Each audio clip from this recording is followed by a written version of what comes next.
तो basically agriculture income का section 10 sub section 1।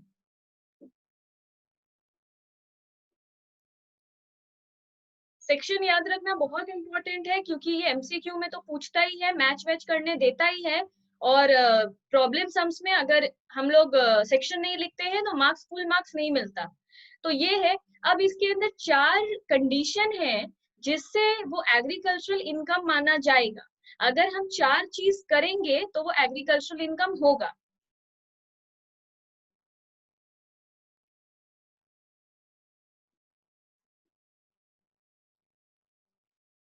पहला, अगर हम, मेरे पास कोई एग्रीकल्चरल लैंड है, वो हम तुम लोगों को लेट आउट करते हैं। मतलब मैं एग्रीकल्चर नहीं करती हूँ, तुम लोग फार्मर्स हो, तुम लोग एग्रीकल्चर करते हो, पर तुम लोगों के पास लैंड नहीं है, तो मेरे से तुम लोग एग्रीकल्चर लैंड लेते हो, उसके ऊपर एग्रीकल्चरल ऑपरेशन करते हो।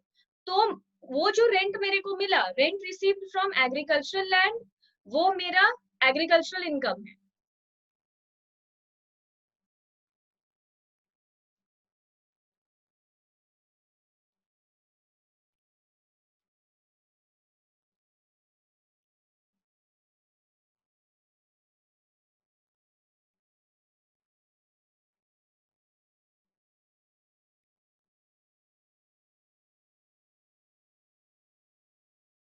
ठीक है। तो अगर हम तुम लोगों को एक एग्रीकल्चरल लैंड देते हैं जिसपे तुम लोग एग्रीकल्चर ही करते हो और मेरे को रेंट देते हो, तो मेरा रेंट, मेरे हाथ में रेंट इनकम है, ये एग्रीकल्चरल इनकम माना जाएगा। दूसरा क्या है, अगर हम लोग, तुम लोग या हम, जो भी एग्रीकल्चर का सामान सेल करते हैं, जैसे कि तुम लोग जो ग्रो करते हो वो विदाउट एनी प्रोसेसिंग, जैसे तुम लोग कॉटन ग्रो करते हो, तो कॉटन को और प्रोसेस नहीं करना है, वो फैक्ट्री तक नहीं जाना चाहिए। ग्रो किया, रॉ कॉटन मार्केट में अगर सेल हो रहा है तो वो एग्रीकल्चरल इनकम है। ठीक है। तो अगर तुम लोग सेल करो या मैं सेल करूं, मेरा लैंड है, तुम लोग मेरे को भी दे देते हो कि आप सेल करिए, जो भी केस में एग्रीकल्चरल प्रोड्यूस अगर सेल होता है तो वो एग्रीकल्चरल इनकम है।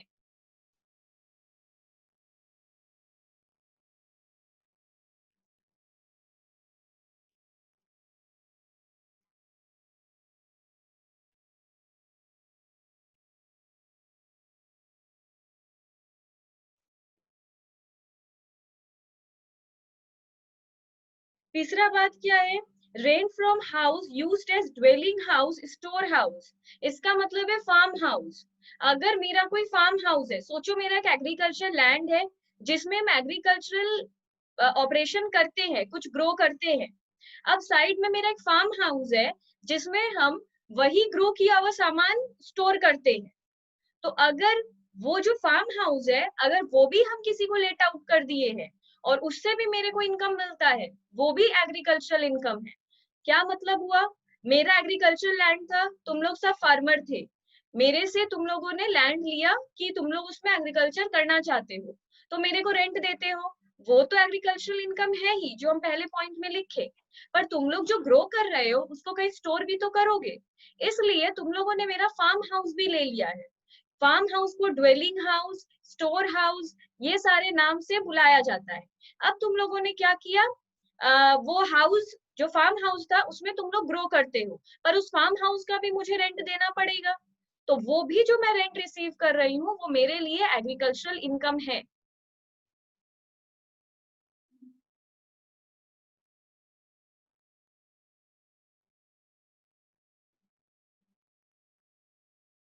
फार्म हाउस से भी जो मेरे को मिल रहा है। और फोर्थ है इनकम फ्रॉम नर्सरी। नर्सरी का मतलब क्या होता है, जैसे इसके अंदर बहुत सारा चीज आता है, जैसे कि अपने आप कोई ग्रास स्पॉन्टेनियसली ग्रो हो गया है।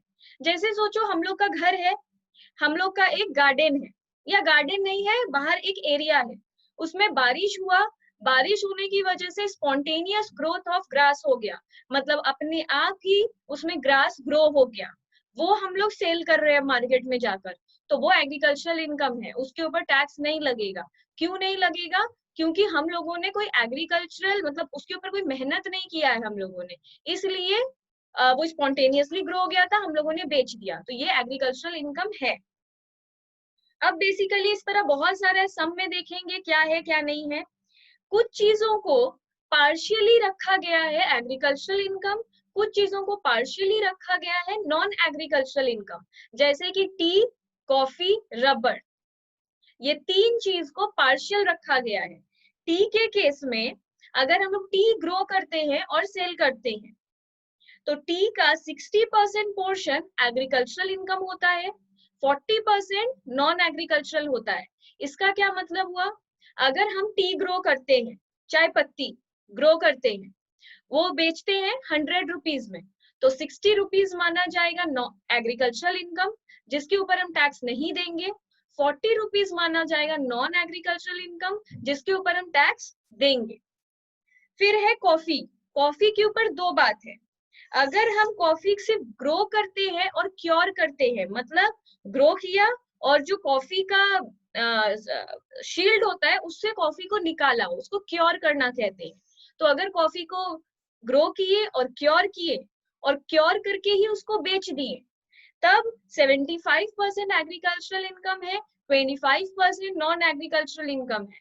पर अगर हम लोग उसको ग्राउंड कर दिए, मतलब कॉफी बीन्स इतना बड़ा बड़ा होता है, ग्राउंड करना मतलब पीस देना, अगर हम लोग उसको पीस देते हैं, पाउडर फॉर्म बना देते हैं और उसको फ्राई भी कर देते हैं, मतलब रोस्ट कर देते हैं, तब 60% एग्रीकल्चरल इनकम है, 40% नॉन एग्रीकल्चरल इनकम है। ये सब बहुत इंपॉर्टेंट बात है, एग्जाम में थ्योरी में भी देता है, एमसीक्यू में भी देता है।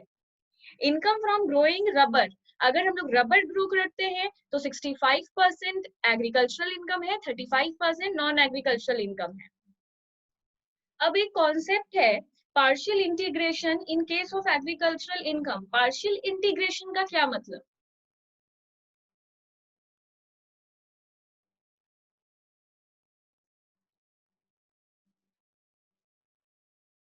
पार्शियल इंटीग्रेशन का मतलब होता है घूम फिर के टैक्स ले ही लेना। जैसे कि हम लोग बहुत क्लियरली जानते हैं कि एग्रीकल्चरल इनकम एग्जेम्प्ट है, उसके ऊपर टैक्स नहीं लगता है, ये मैं तब से बोल रही हूँ। पर एकदम से ऐसे कैसे पूरा छोड़ देगा गवर्नमेंट। सोचो हम एग्रीकल्चर इनकम से 10 लाख अर्न करते हैं तो मेरा कोई टैक्स नहीं लगेगा, ऐसा नहीं होता। तो तीन कंडीशन डाला गया है, अगर हम लोगों को एग्जेम्पशन सच में चाहिए तो क्या है, agricultural income is exempt from tax, ये हम लोग जानते हैं। But for computation of tax it shall be considered if following conditions are satisfied. अगर हम लोग ये तीन कंडीशन सेटिस्फाई कर देंगे तो ही हम लोगों को एग्जेम्पशन मिलेगा। अगर हम लोग इस तीन कंडीशन में से कोई एक भी फुलफिल नहीं कर पाए तो हम लोगों को एग्जेम्पशन नहीं मिलेगा, हम लोगों को टैक्स देना ही पड़ेगा, एग्रीकल्चरल इनकम है फिर भी। वो तीन कंडीशन कौन सा है, एसएससी इंडिविजुअल होना चाहिए, एचयूएफ होना चाहिए, एओपी होना चाहिए, बीओआई होना चाहिए। मतलब जो असेसी कौन होता है, जो टैक्स देता है, वो इस चार में से कुछ होना चाहिए। क्या क्या,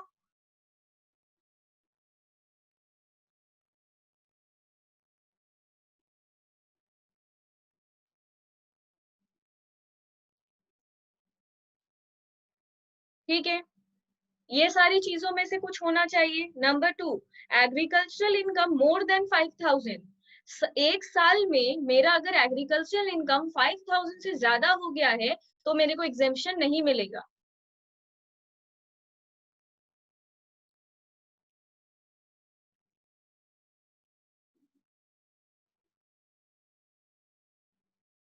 पर एनम, अगर एक साल में मेरा इनकम 5,000 से ज्यादा हो गया है तो मेरे को एग्रीकल्चर इनकम पे भी टैक्स देना पड़ेगा।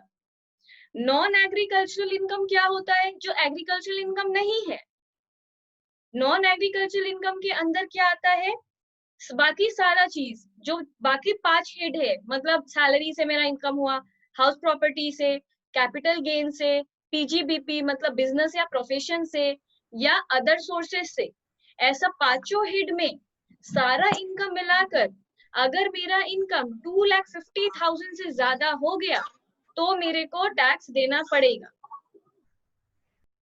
तो अगर पांचों सोर्स को मिलाकर मेरा इनकम 2,50,000 से ज्यादा हो गया,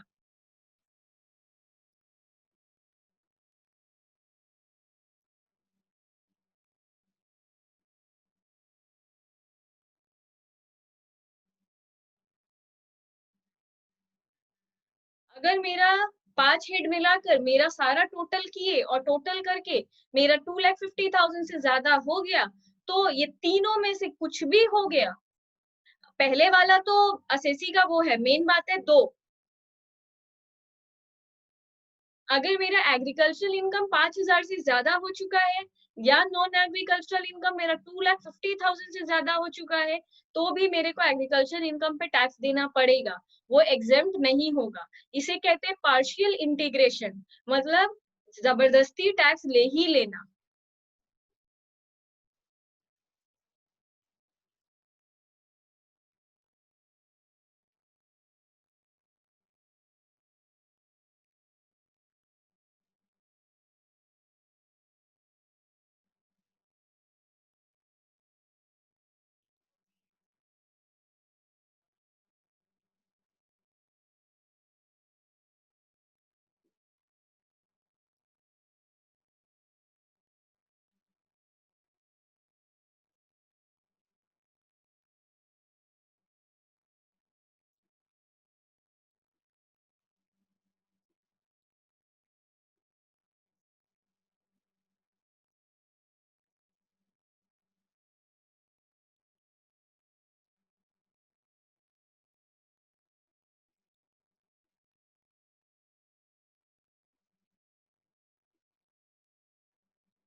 ये जो हम लोग बोल रहे हैं कि land agricultural income let out करने से होना चाहिए, यहाँ पे तीन उसको description में लिख दिए हैं।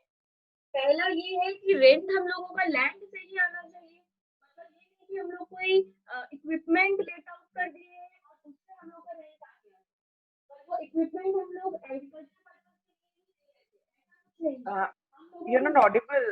I can't hear you. जो लेट आउट होगा वो सिर्फ लैंड होना चाहिए, तभी उसी का रेंट यहाँ पे एक्सेप्टेबल है। दूसरा, लैंड हम लोगों का सिर्फ इंडिया में होना चाहिए, तभी वो एग्जेम्पशन मिलेगा। अगर हम लोग का एग्रीकल्चरल लैंड नेपाल में है या भूटान में है या पाकिस्तान में है तो नहीं, सिर्फ हम लोगों का एग्रीकल्चरल लैंड इंडिया में होना चाहिए। और तीसरा बात है, लैंड पे सिर्फ और सिर्फ एग्रीकल्चरल पर्पज के लिए ही यूज होना चाहिए।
इसमें पूरा बात क्या है? इसमें है, अगर हम लोग कोई इनकम एग्रीकल्चरल इनकम करते हैं पर ग्रेजिंग ऑफ कैटल का मतलब जो काउ ग्रेज करता है कैटल पे, पर वो हम क्यों ग्रेज करते हैं कि मेरा एग्रीकल्चर अच्छे से हो, इसलिए हम कैटल को ग्रेजिंग के लिए यूज करते हैं। तो मेरा उससे अगर कोई इनकम आता है तो वो एग्रीकल्चरल इनकम है।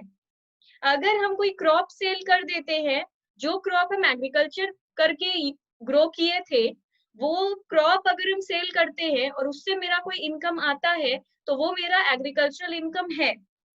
तीसरा है, अगर मेरा फ्लड आ जाता है या कोई भी तरीके से डैमेज होता है, अर्थक्वेक आता है और मेरा इंश्योरेंस कराया हुआ था, मेरे को इंश्योरेंस कंपनी से क्लेम मिल जाता है, तो वो कंपेंसेशन जो पैसा मुझे मिला, वो मेरा एग्रीकल्चरल इनकम है।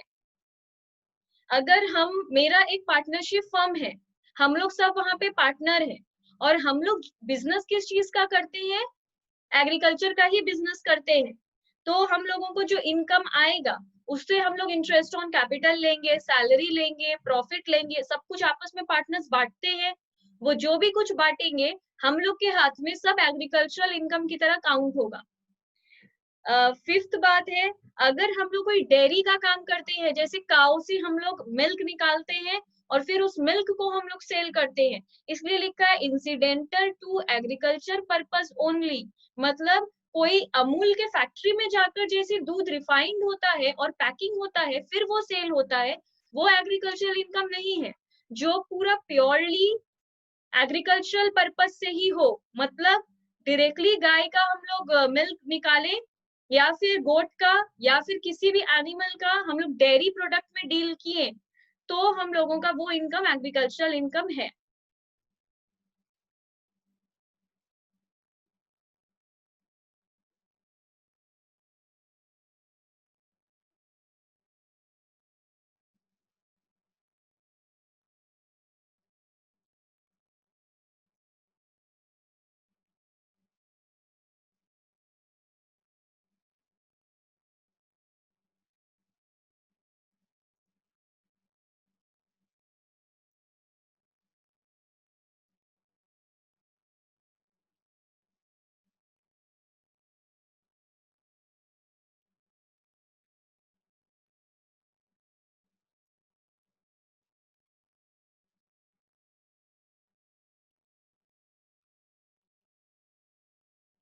ये हम लोगों का क्या था, और दो एग्जाम्पल था।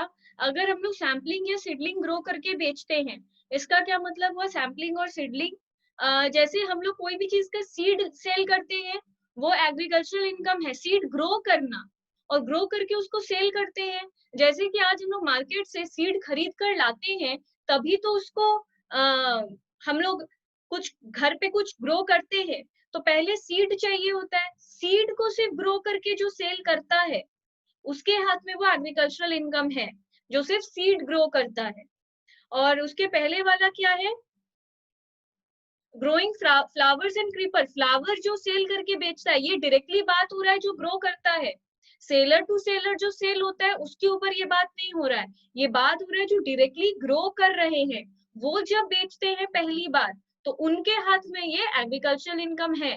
क्रीपर्स क्या होता है, जब भी हम लोग रोज खरीदते हैं तो छोटा छोटा व्हाइट कलर का उसके साथ अटैच्ड एक फ्लावर होता है, इतना छोटा छोटा लीफ का होता है, वो उसे क्रीपर्स कहते हैं। वो एग्जैक्टली फ्लावर नहीं होता है, बट फ्लावर जैसा छोटा छोटा होता है, इसलिए उसे क्रीपर कहते हैं।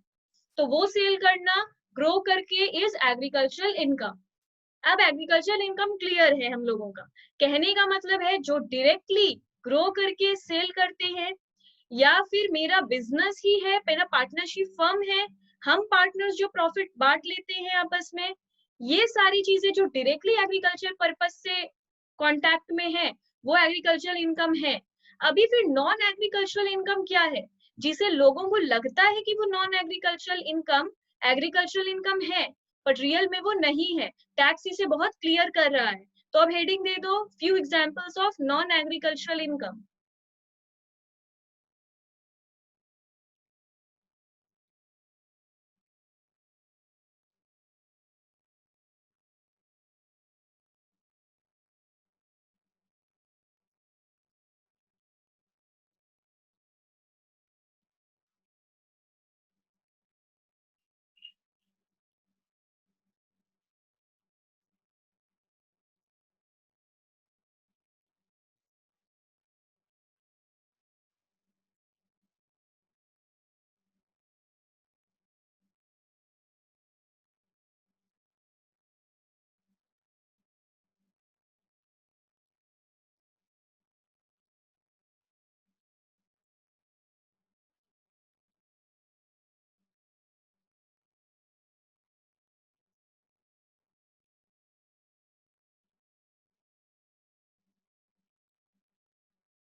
अगर कोई भी तरीके का फ्रूट या फिर फ्लावर या फिर एनीथिंग अपने आप ही ग्रो हो गया है और हम लोग उसको मार्केट में जाके सेल कर दिए हैं, तो वो नॉन एग्रीकल्चरल इनकम है। क्यों?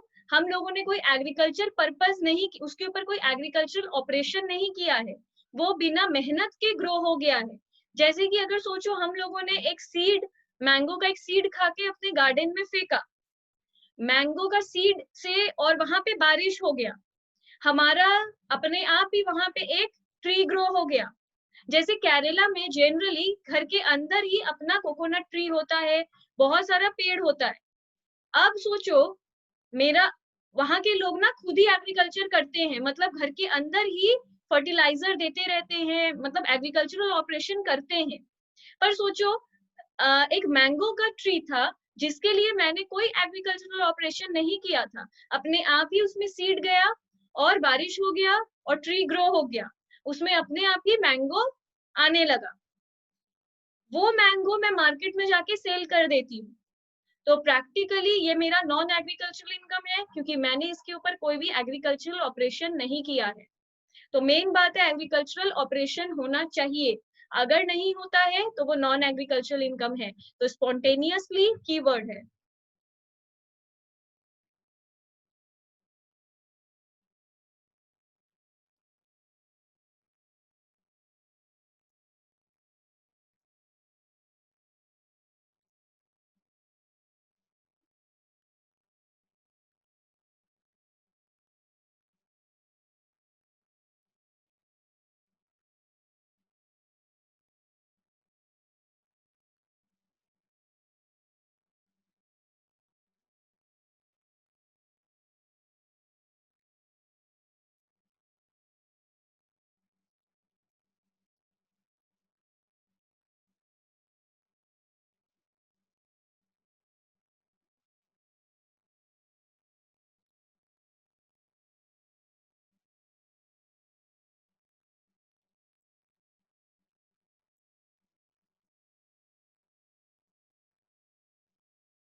अब यहाँ पे क्या बोल रहा है?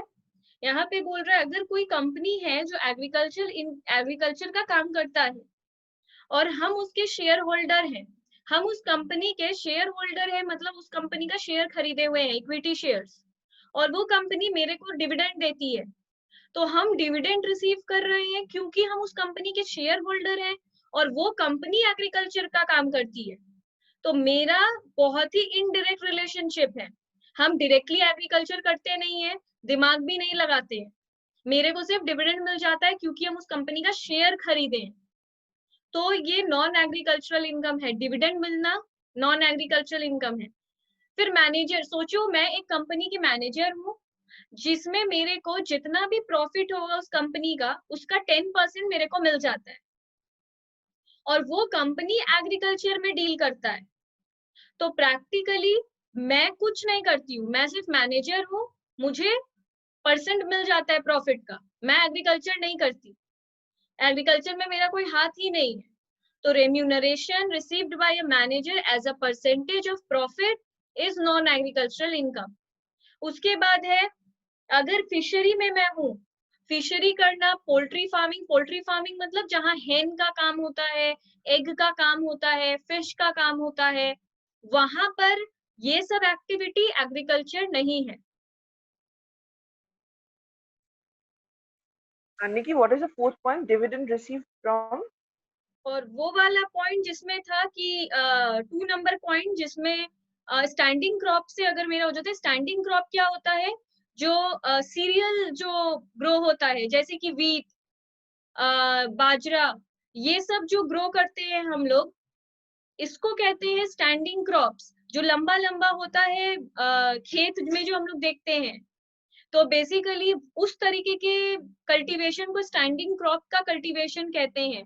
तो वीट सेल करना, बाजरा सेल करना, जो लंबा लंबा दिखता है पूरे ग्राउंड में, इस तरीके की चीजों को सेल करना स्टैंडिंग क्रॉप्स है, और ये नॉन एग्रीकल्चरल इनकम है।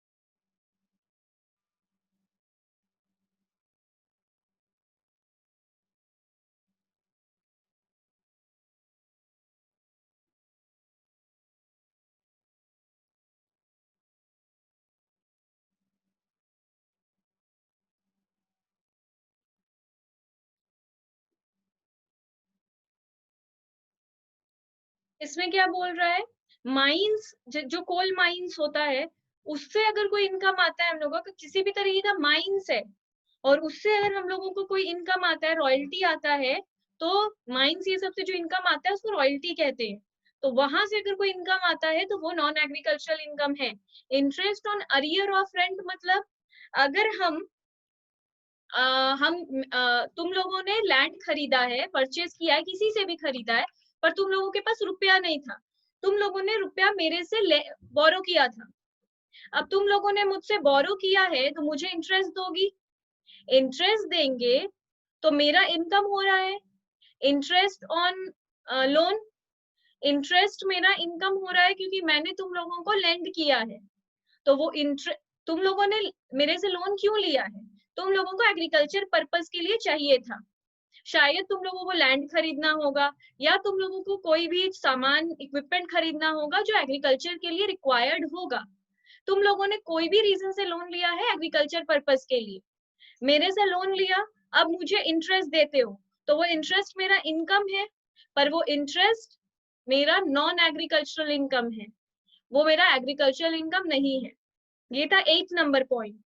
7 नंबर का मतलब क्या है, अब सोचो, तुम लोग क्या किए, मेरे को, तुम लोग तो फार्मर हो, मेरे को टाइम पे इंटरेस्ट पे नहीं कर पा रहे हो क्योंकि तुम लोग पुअर हो, तो तुम लोग मेरे को टाइम पे इंटरेस्ट नहीं दे रहे हो।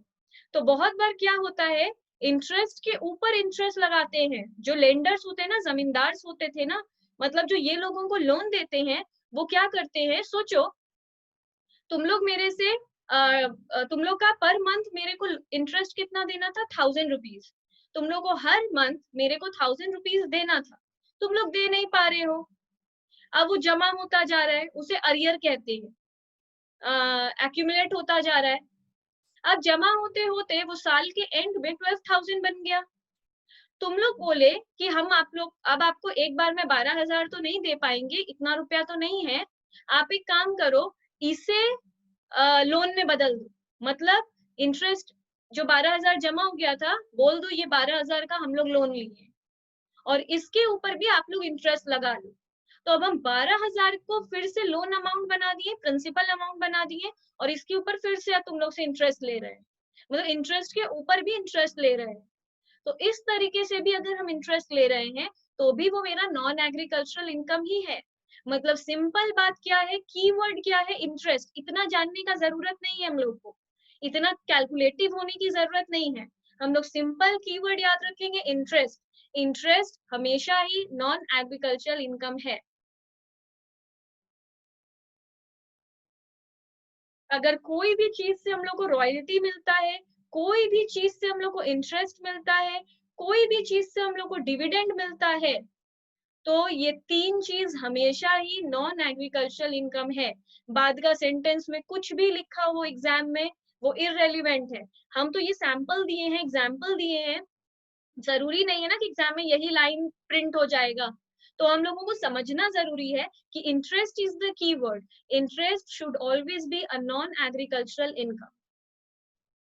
सम देखो, इसमें दिया है X limited grows sugarcane to manufacture sugar. Sugar cane grow करना एग्रीकल्चर इनकम है, पर शुगर ग्रो करना नॉन, मतलब शुगर फॉर्म करना नॉन एग्रीकल्चर इनकम है। तो ये शुगर केन भी ग्रो करता है और उससे शुगर भी बनाता है। तो हम लोगों को डेटा दिया है, cost of cultivation of sugar cane 5000 ton हम लोग शुगर केन ग्रो करते हैं, जिसका हम लोग को लग जाता है 10 लाख रुपया। शुगर केन मार्केट में सेल करते हैं 1000 टन, जो सेल हो जाता है 3 लाख में। Sugar cane used for sugar manufacturing 4000 ton. Cost of conversion, sugar cane से शुगर बनाने में हम लोग का 5 लाख खर्च हो जाता है। Sugar produced and sold in the market 25 lakh. हम लोग प्रोड्यूस करके मार्केट में शुगर कितने में सेल कर देते हैं, 25 लाख में। Compute income of x limited, तो बताओ एक्स लिमिटेड का इनकम कितना हुआ। ये बहुत नॉर्मली, ये बहुत नॉर्मल क्वेश्चन है जो हर फॉर्म में पूछा जा सकता है। 4 ऑप्शन दे देगा और टिक लगाना होगा, कितना एग्रीकल्चर इनकम है, कितना नॉन एग्रीकल्चरल, कुछ भी पूछ लेगा, तो सीख कर जाना पड़ेगा।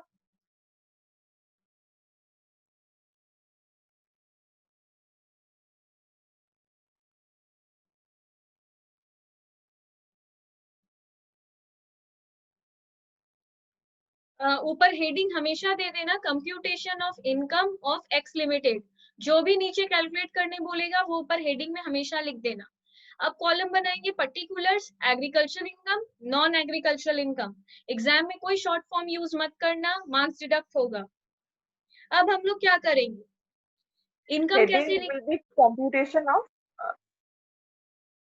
तो अब हम लोगों को क्या, इनकम कैसे निकलता है, जो भी सेल हुआ है उससे कॉस्ट को माइनस कर देंगे तो इनकम आ जाएगा। इनकम मतलब प्रॉफिट। प्रॉफिट कैसे आता है, इनकम माइनस एक्सपेंस, प्रॉफिट आ जाता है। तो हम लोगों का सबसे पहला इनकम क्या दिया है, सेल ऑफ शुगर केन।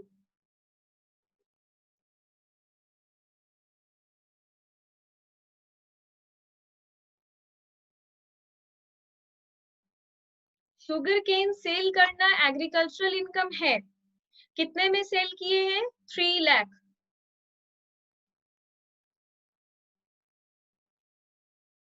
फिर हम लोग और क्या सेल किए हैं, हम लोग शुगर भी सेल किए हैं।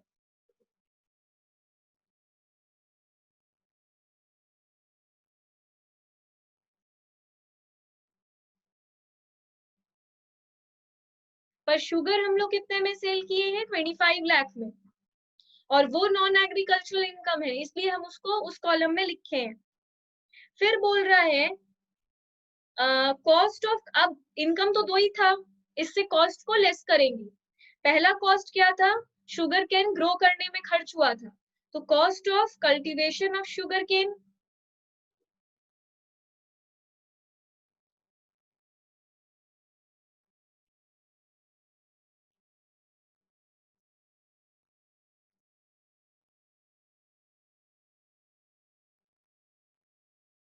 शुगर केन ग्रो करने में 10 लाख खर्च हुआ था।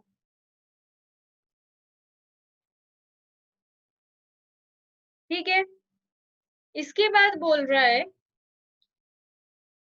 Cost of conversion, sugar cane से शुगर बनाने में भी हम लोगों का खर्च हुआ था, कितना, 5 लाख।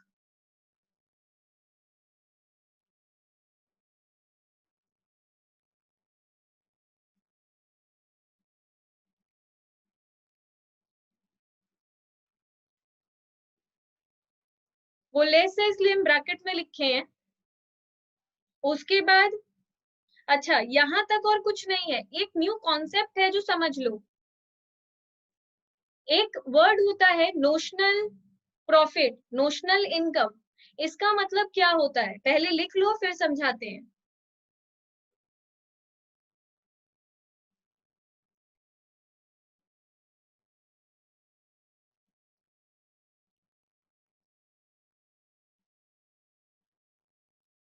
ये क्या है? ये है कि अगर हम लोग शुगर केन कितना बनाए थे 5000 टन,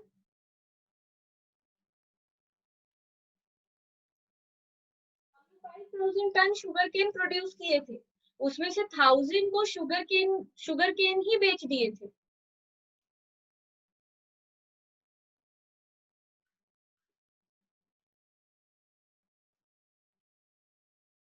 उसमें से 1000 टन हम लोग शुगर केन बेच दिए थे, बाकी 4000 को प्रोसेस करके शुगर बनाए थे और फिर बेचे थे। नोशनल का मतलब होता है मान लो, एक्सपेक्टेड, अज्यूम। नोशनल का मतलब ये होता है। तो मान लो हम लोग शुगर केन से शुगर बनाकर नहीं सेल करते, पूरा 4000 को शुगर केन की तरह ही सेल कर देते, तो कितना इनकम होता? मतलब सोचो, अगर हम लोग 1000 टन को कितने में सेल किए थे? हम लोग 1000 टन को सेल किए हैं 3 लाख में, तो बाकी 4000 को कितने में सेल करते? यूनिटरी मेथड से करो।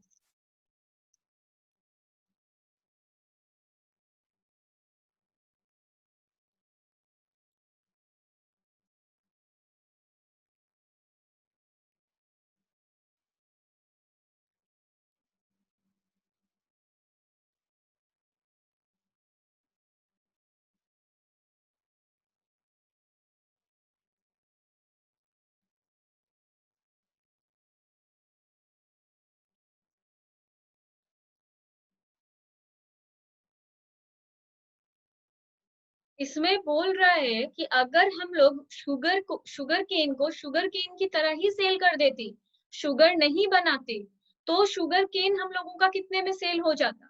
अगर 1000 टन हम लोग 3 लाख में सेल करते हैं, तो 4000 टन हम लोग 12 लाख में सेल करते, तो हम लोगों का इनकम हो जाता। इसलिए इसको ऐसे लिखो, ये लिखना पड़ता है।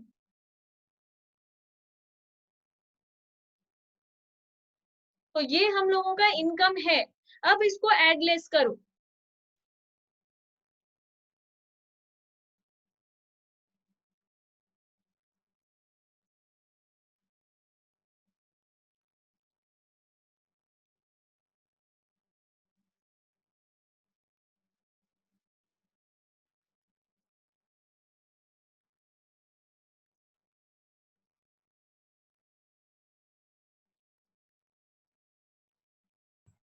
मैम मैम हाँ, अब अगर ये 12 लाख हम लोगों का एग्रीकल्चर इनकम है, तो नॉन एग्रीकल्चर इनकम 12 लाख नहीं होता।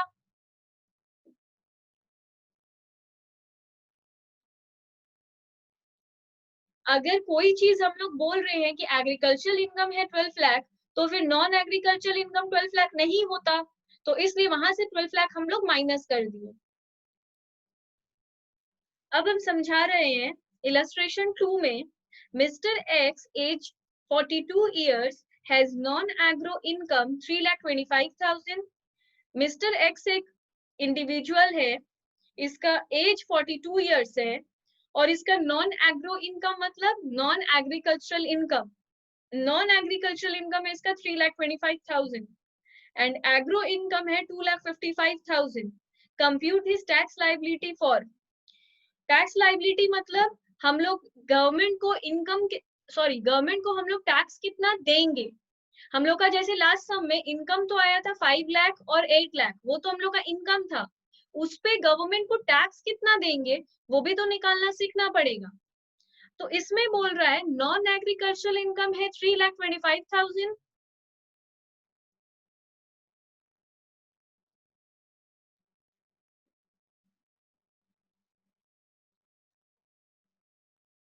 और एग्रीकल्चरल इनकम है 2 लाख। 55,000, तो इसको टैक्स देना पड़ेगा। इसका एग्रीकल्चरल इनकम एग्जेम्प्ट नहीं है। कैसे पता एग्जेम्प्ट नहीं है? पार्शियल इंटीग्रेशन याद करो, उसमें क्लियरली लिखा था अगर एग्रीकल्चरल इनकम 5,000 से ज्यादा है तो उसको टैक्स देना पड़ेगा, उसके लिए ये एग्जेम्प्ट नहीं है। तो ये वो वाला कंडीशन भी फेल कर गया। दूसरा था नॉन एग्रीकल्चरल इनकम 2,50,000 से ज्यादा हो गया तो भी टैक्स देना पड़ेगा। ये दोनों ही हाल में टैक्स देगा। इसका नॉन एग्रीकल्चरल इनकम भी 2,50,000 से ज्यादा है और एग्रीकल्चरल इनकम 5,000 से ज्यादा है, तो इसको हर हाल में टैक्स तो देना है। अभी कितना तो पूछ सकता है ये टैक्स देगा या नहीं देगा, सिर्फ इतना देकर, और देगा तो कितने पे देगा? तो हम लोग क्या लिख देंगे, एग्रीकल्चरल इनकम तो एग्जेम्प्ट है तो सिर्फ 3,25,000 पे टैक्स देगा, तो ये रॉन्ग आंसर होगा। तो अब टैक्स वो देगा तो कितना देगा वो कैलकुलेट करे, गवर्नमेंट को टैक्स कितना देने वाला है, इसको टैक्स लाइबिलिटी कहते हैं।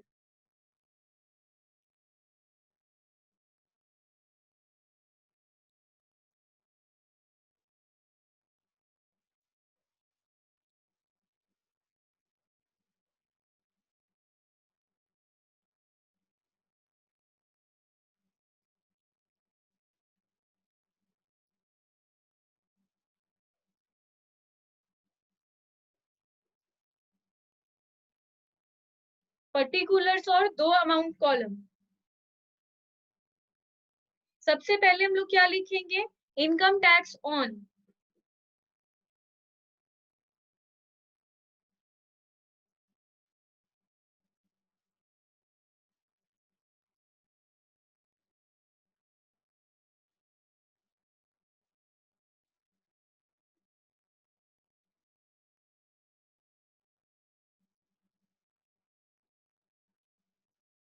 इसको तो पूरे पे टैक्स देना पड़ेगा।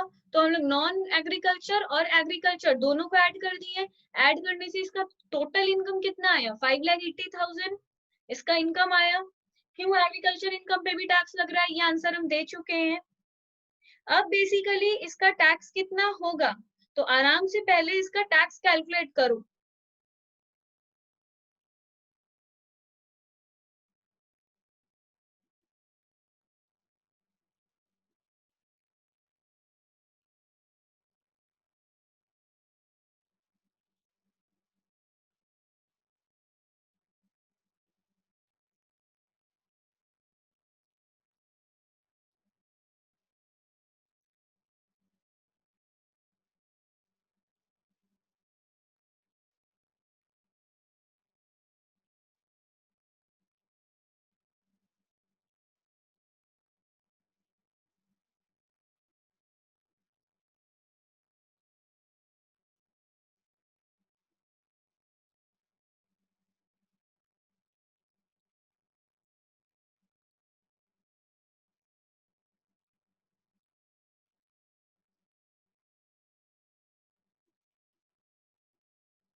ये क्या किए, ये हम लोग पहले तो ऊपर लिखे थे पूरा टैक्स, पूरा टोटल इनकम, उसका नॉन एग्रीकल्चरल इनकम भी और उसका एग्रीकल्चरल इनकम भी टोटल हम लोग लिख दिए।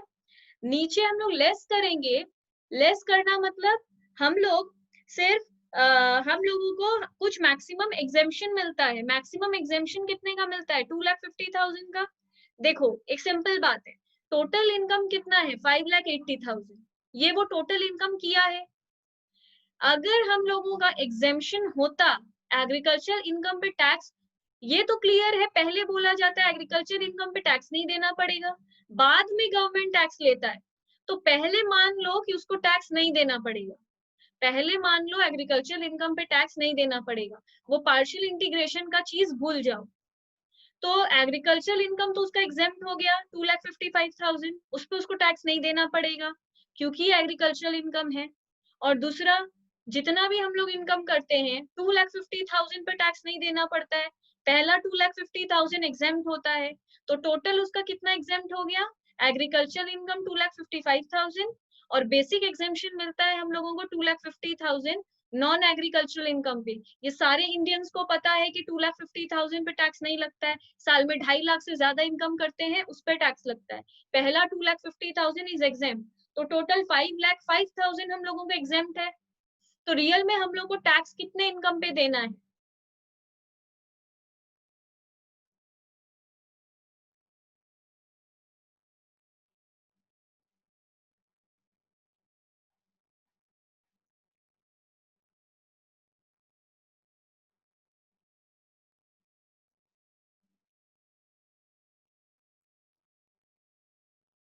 तो रियल में हम लोगों का टैक्सेबल इनकम है क्या? हम लोगों को टैक्स देना किस पे है? सिर्फ 75,000 के ऊपर, क्योंकि बाकी रुपये एग्जेम्प्ट हो गया। अब 75,000 पे टैक्स कैलकुलेट करना होगा।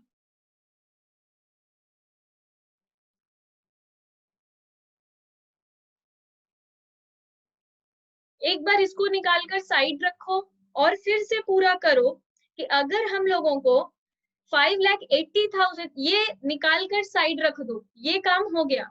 अब दूसरा काम कर रहे हैं। दूसरा काम क्या कर रहे हैं? अगर गवर्नमेंट टैक्स लेगा पूरा पे टैक्स 5,80,000 पे, तो वो हम लोग से कितना टैक्स लेता? 5,80,000 पे पूरा टैक्स तो गवर्नमेंट लेगा, तो वो कितना टैक्स लेगा उसका कैलकुलेशन करो।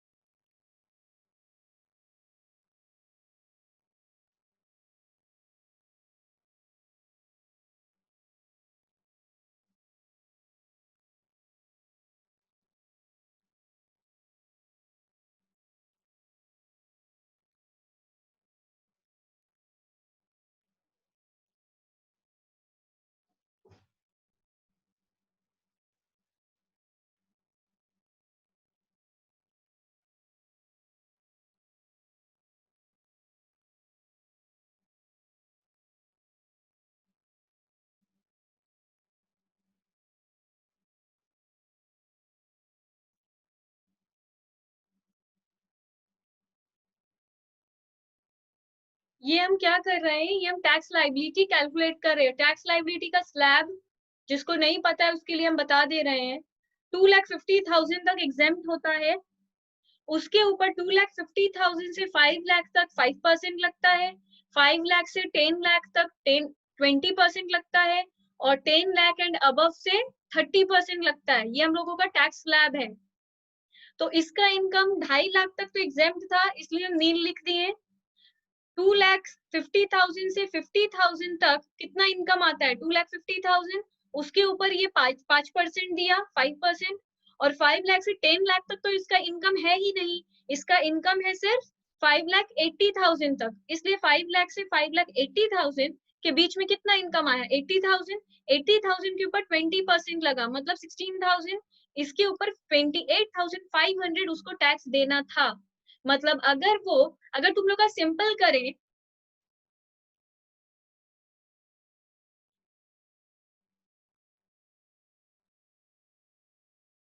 तुम लोग ऐसे समझो, अगर उसका इनकम 5,80,000 है तो उसको टैक्स कितना देना है? 28,500।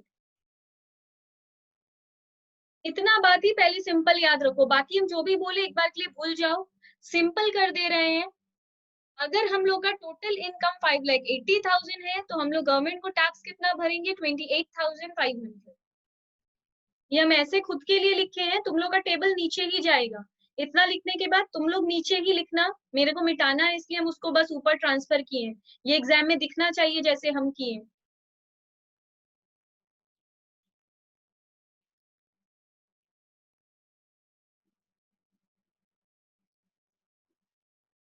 तो अगर मेरा इनकम 5,80,000 होता है तो हम टैक्स कितना भरते हैं गवर्नमेंट को? 28,500।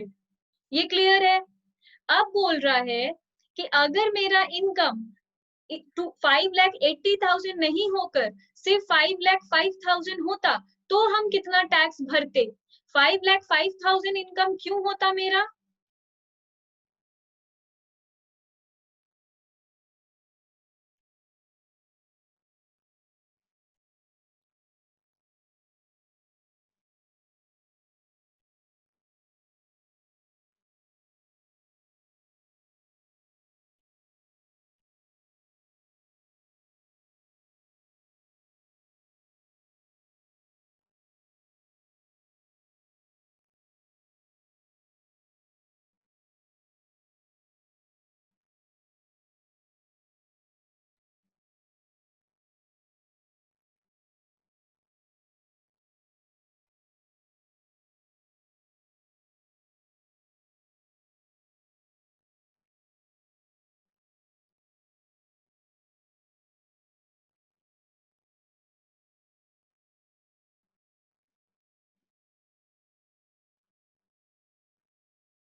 ये हम समझा रहे हैं। देखो, मेरे को 5,80,000 मेरा इनकम था, जिसके ऊपर हम टैक्स भरने वाले थे 28,500।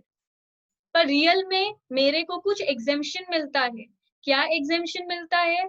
मेरे को 2,50,000 बेसिक एग्जेम्पशन मिलता, 3,25,000 के ऊपर, नॉन एग्रो के ऊपर, और एग्रीकल्चरल इनकम मेरा एग्जेम्प्ट है। तो बेसिकली मेरा 5,05,000 इनकम एग्जेम्प्ट है। 5,05,000 के ऊपर टैक्स मेरे को नहीं देना है, तो हम 5,05,000 के ऊपर अब टैक्स कैलकुलेट किए। इसके ऊपर मेरे को टैक्स कितना देना पड़ रहा है? सिर्फ 13,500। तो अगर हम पूरे पे टैक्स देते हैं तो 28,500 देते हैं, पर मेरे को 13,500 टैक्स नहीं देना पड़ेगा, क्योंकि मेरा बेसिक एग्जेम्पशन है और एग्रीकल्चरल इनकम है। तो मेरे को 13,500 टैक्स नहीं देना पड़ेगा। तो हम गवर्नमेंट को कितना देंगे? सिर्फ 15,000। मतलब 28,500 देना था टोटल इनकम पे, पर 13,500 मेरे को नहीं देना है। तो हम अल्टीमेटली गवर्नमेंट को कितना देंगे? सिर्फ 15,000।